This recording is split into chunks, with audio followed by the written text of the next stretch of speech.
350 फुटाचा पुतळा आहे आपला ब्रॉन्झचा. त्याच्या खाली 100 फुटाचं पेडेस्टल आहे जे की म्युझियम सारखं आहे. आणि या पूर्ण ब्रॉन्झच्या पुतळ्यासाठी साधारण 850 टन ब्रॉन्झ लागणार आहे. आणि आता वॉरमुळे जे LPG नाही मिळत आहे त्याच्यामुळे पण आपलं कास्टिंग थांबलंय. कारण काय, मटेरियल वितरणासाठी आपण LPG वापरतो. नमस्कार, मी संकेत आणि आपण पाहत आहात मुंबई आउटलुक. बाबासाहेब डॉक्टर आंबेडकर यांची 135वी जयंती साजरी होत आहे.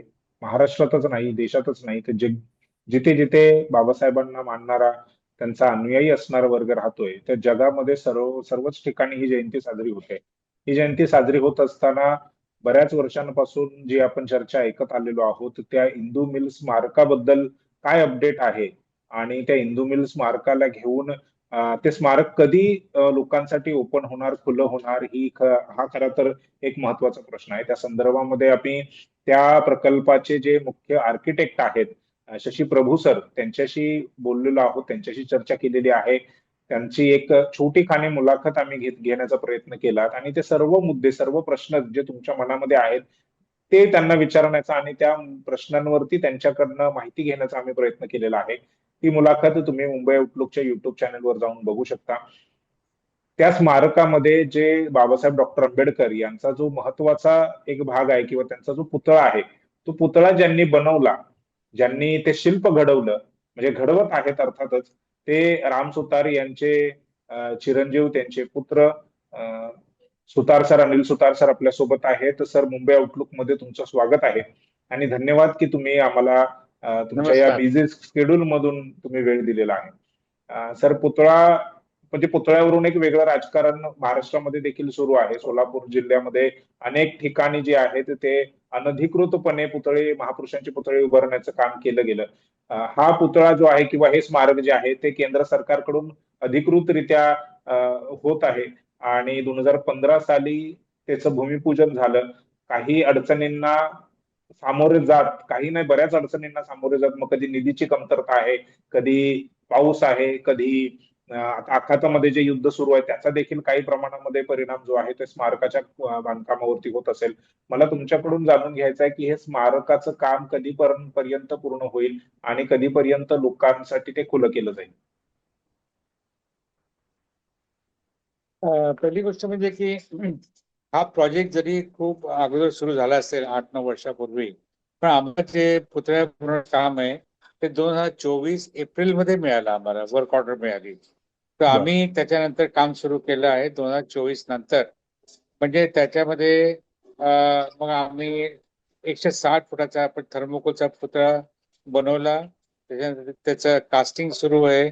100 टन मटेरियल आम्हाला दिले गेलं होतं. ते विकत घेऊन जेवढं 100 टन मध्ये कास्टिंग होऊ शकलं ते ऑलरेडी कम्प्लीट झालं आहे. ते म्हणजे 50 फुटापर्यंत ब्रॉन्झ कास्टिंग कम्प्लीट झालेलं आहे. आता आणखीन मटेरियल घेण्यासाठी आम्ही रिक्वेस्ट टाकली आहे. त्याच्याकडे मटेरियल येणार आहे, 25 टन येणार आहे आणि ते आल्यानंतर परत आपली कास्टिंगची प्रक्रिया सुरू होईल. तर त्याच्यामध्ये आता जो मुख्य प्रश्न काय झाला मागच्या 6 महिन्यापासून किंवा जेव्हापासून आता जे युद्ध सुरू आहे, आखातामध्ये युद्ध त्याच्यामुळे सुरू. एकतर कॉपरचे जसे सोन्या चांदीचे जसे भाव वाढले आहेत तसेच कॉपर ही खूप महाग झालं आहे. म्हणजे पूर्वी जे 850, 900, 1000 रुपये मिळायचं, आज ते 1650 रुपयाच्या हिशोबाने मिळत आहे. आणि त्याचप्रमाणे लेबरची खूप प्रॉब्लेम आहे, लेबर पण खूप वाढली आहे. आणि आता वॉरमुळे जे LPG नाही मिळत आहे त्याच्यामुळे पण आपलं कास्टिंग थांबलंय. कारण काय, मटेरियल वितरणासाठी आपण LPG वापरतो आणि ते आता LPG नाही मिळत आहे, त्याच्यामुळे आपल्याला थोडासा विलंब होईल. त्याच्यासाठी आता जेव्हा युद्ध संपेल त्याच्यानंतर आपल्याला LPG जेव्हा मिळणं सुरू होईल तेव्हा बरोबर. आपण पूर्ण प्रकारे आपण काम सुरू करू शकतो. दुसरं बरोबर. म्हणजे हा. मागच्या 24 पासून आजपर्यंत जे आहे लेबर रेट जे गव्हर्नमेंटच्या हिशोबाने मिनिमम वेजेस असतात किंवा आणखीन जे रॉ मटेरियल जे आहे ते सगळं दुप्पटीने वाढलं आहे. आणि त्याच्यामुळे आता आम्ही शापूजी पालनजींना, MMRDA ला आम्ही रिक्वेस्ट केली आहे की ते वाढीव असं याच्यावर विचार करून जे जे त्यांनाही माहिती आहे मेटल वाढलंय, लेबर वाढली आहे, हे सगळे दृष्टिकोनातून बघून याच्यात वाढीव पैसे करावे आणि तरच आपलं पुढे काम चालू शकेल असं मी बरोबर. रिक्वेस्ट केली आहे. सरकारने कदाचित त्याच्यावर म्हणजे होकार पण दिला आहे, पण ते बर केव्हा निधी मिळेल आणि केव्हा सुरू होईल ते अजून आम्हाला माहित नाहीये. पण निधी वाढवला तर आपल्याला जोरात काम करता येईल. आणि हे जर अडचणी युद्धामुळे जे अडचणी आलेल्या आहेत, LPG म्हणा किंवा कॉपरचे रेट जे वाढलेले आहेत, लेबर बरोबर. रेट वाढलेले आहेत, बरेचसे लेबर जे आहे ते बरेचसे गावाला चालले गेले. कारण काय ते LPG खूप महाग मिळतंय.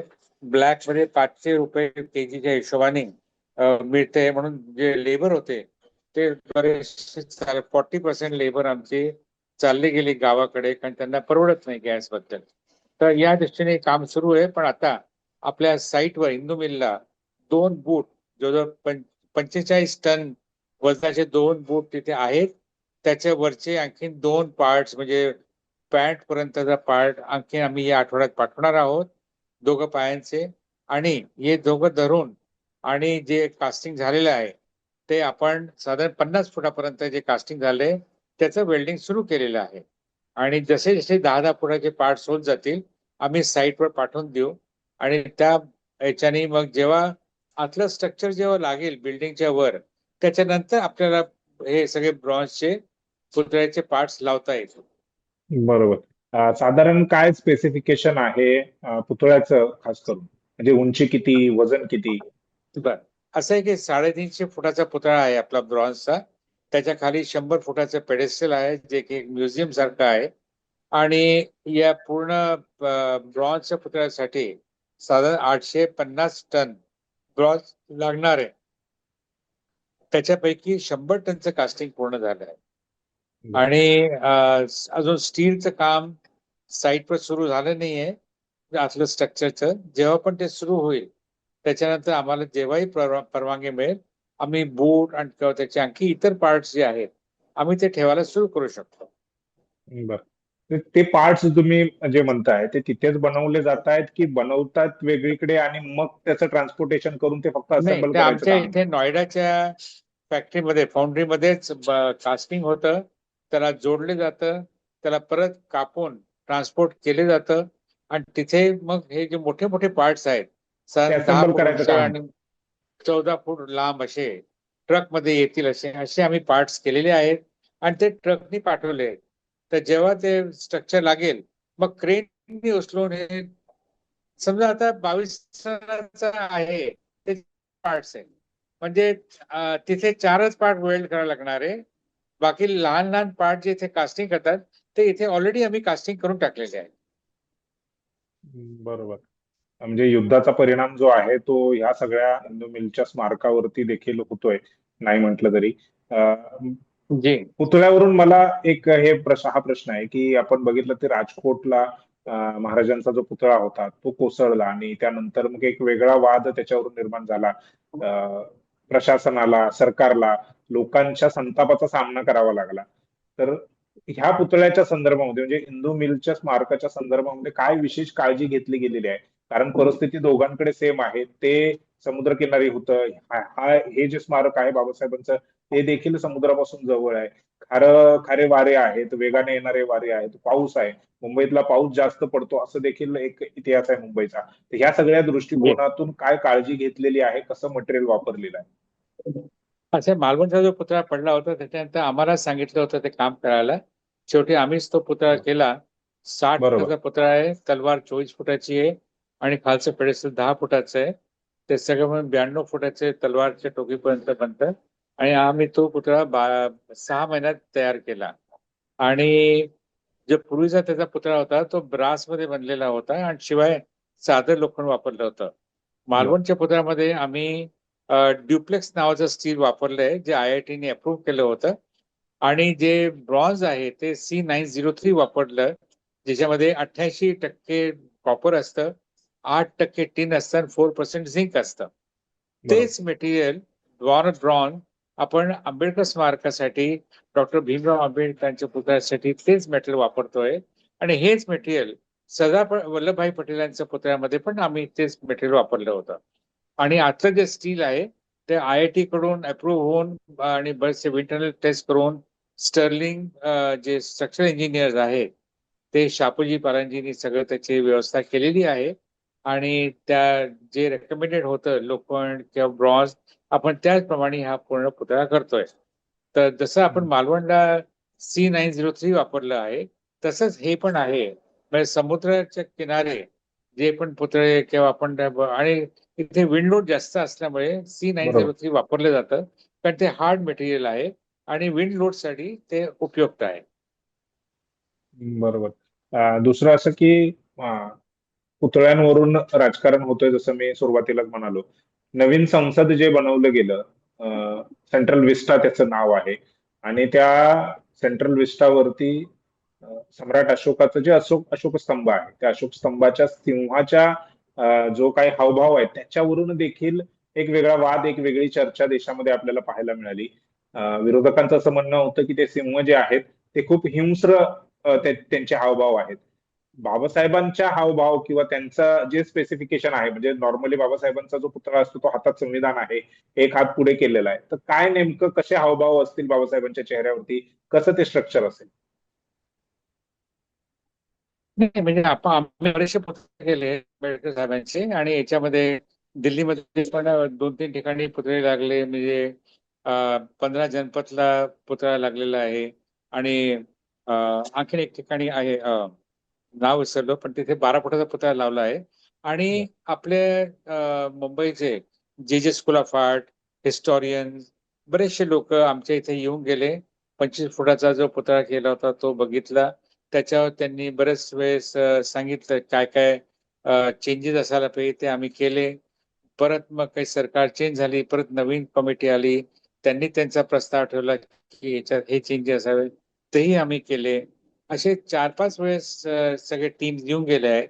आणि माझ्या हिशोबाने तर आता त्याच्यामध्ये काही चेंजेस करण्यालायक नाही आहे कारण स्कूल ऑफ आर्टच्या लोकांनी सुद्धा त्याला अप्रूव्ह केलंय आणि इतर लोक जे आले होते तर त्यांनी ते अप्रूव्ह केलेलं आहे. तर आता जेव्हा मोठा चेहरा सुरू होईल तेव्हा त्यांना परत दाखवू आपण सगळ्यांना. बरोबर. आणि जो त्यांनी अप्रूव्ह केला त्याच्या हिशोबानेच कम्प्युटरनी आम्ही मोठा करतो. तर त्याच्यात कसं काही चेंजेस नसणार आहे. पण तरी त्यांना जर वाटलं की काही असे चेंजेस असेल तर आपण ते नक्कीच करू त्याच्यामध्ये. कारण मोठा बरोबर. जेव्हा पुतळा होतो आणि आपल्याला 5 किलोमीटरनी बघायला लागेल तर त्याचं एक वेगळं पर्स्पेक्टिव्ह असतं. बरोबर. असं नाहीये की लहान पुतळा आहे आणि जवळून बघितला. हा पुतळा हम्म. जवळून तर कोणाला दिसणारच नाही. दिसणार म्हणून पण नाही. आम्हाला बरोबर. मोठा पुतळा कसा दिसेल आणि लांबून सीलिंग करून कसा दिसेल ते हम्म. आपल्याला लक्षात ठेवायला पाहिजे. प्रोपोर्शन असो, सिमेट्री असो. तर ते बरोबर. म्हणजे आपण लहान पुतळा असतो तर आपण जवळून बघतो, 1-2 फुटावरून बघतो. पण बरोबर. हा पुतळा 350 फूट उंच आहे, 50 फुटाचा चेहरा असणार आहे. त्या हिशोबाने बघितलं तर सिलिंग करून कसा दिसेल ते आम्ही प्रोपोर्शन मध्ये जो लहान पुतळा केला आहे त्याच प्रोपोर्शन मध्ये त्याच हिशोबाने करणार.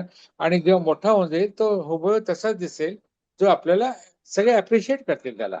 बरोबर. नक्कीच अप्रिशिएट करणार, आणि तुमचं काम म्हटल्यानंतर त्याच्यामध्ये चुका काढण्या इतपत तर इतर कोणी असं तज्ञ नाही आहे देशामध्ये.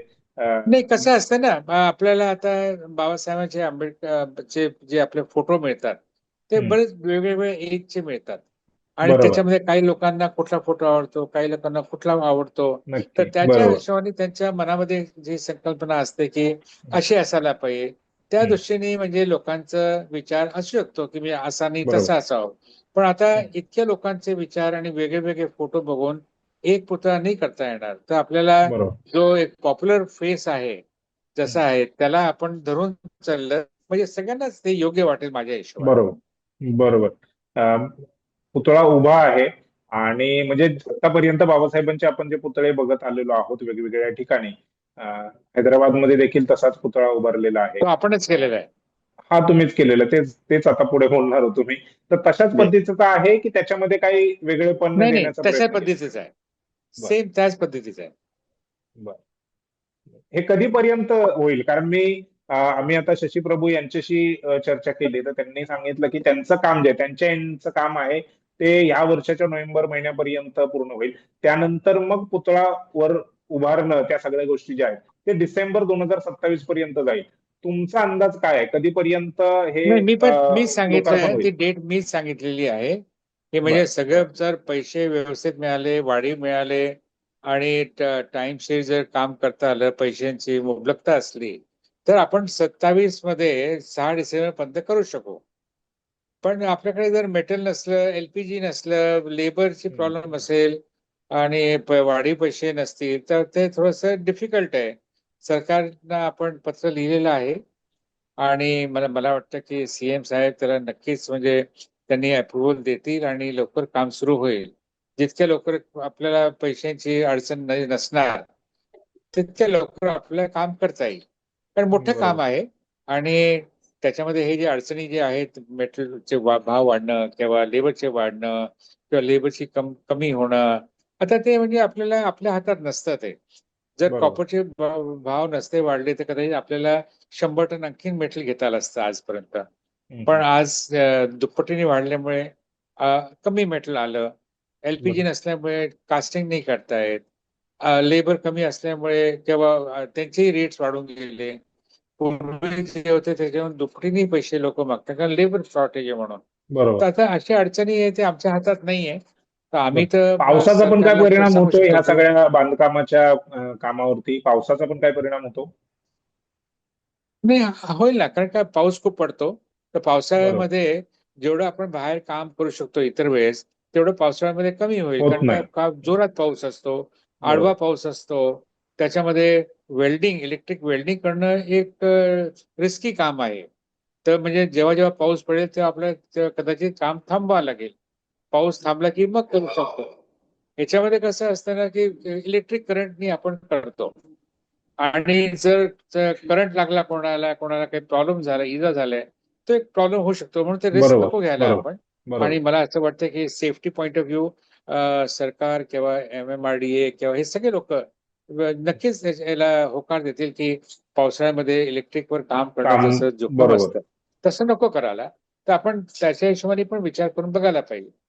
बरोबर. नक्कीच. आमच्या इथे शेडमध्ये जे काम होतं त्याला पावसाचा काही त्रास नाहीये, त्रास कारण होत नाही. काय ते पाऊस येत नाही. पण जेव्हा बरोबर. बाहेर आपण काम करतो तेव्हा त्याला risk लागेल आपल्याला. बरं. नक्कीच. काम जितकं लवकर होईल तितकं चांगलंच आहे, परंतु त्यासोबत कामाचा दर्जा, लोकांची सेफ्टी ह्या गोष्टी देखील महत्त्वाच्या आहेत आणि त्या सर्वच गोष्टींवरती तुम्ही बारकाईने लक्ष ठेवून हे सगळं काम पूर्ण करत. अर्थात तुम्हाला खूप मोठा अनुभव आहे. वडिलांना तुम्ही लहानपणापासून बघितलेलं आहे. मला खरं तर त्यांच्यावरती म्हणजे जी. तुमच्याशी त्या मुद्द्यावरती बोलायला आवडलं असतं, परंतु आपली वेळेची मर्यादा आणि ऑनलाईन आपण हे सगळं करतोय त्याची एक स्वतःची मर्यादा असल्यामुळे आपण ही चर्चा इथेच थांबूया सर. मुंबई आउटलुकला तुम्ही वेळ दिलात त्याबद्दल तुमचं आभार, धन्यवाद. आणि अपेक्षा आहे की तुम्ही पुन्हा एकदा जसजसे हे ओके. कामाची प्रोग्रेस होईल धन्यवाद. त्या त्या पद्धतीने तुम्ही आम्हाला वेळ द्याल ही अपेक्षा आहे. धन्यवाद. नक्की. केव्हाही. जी. Thank you sir. धन्यवाद.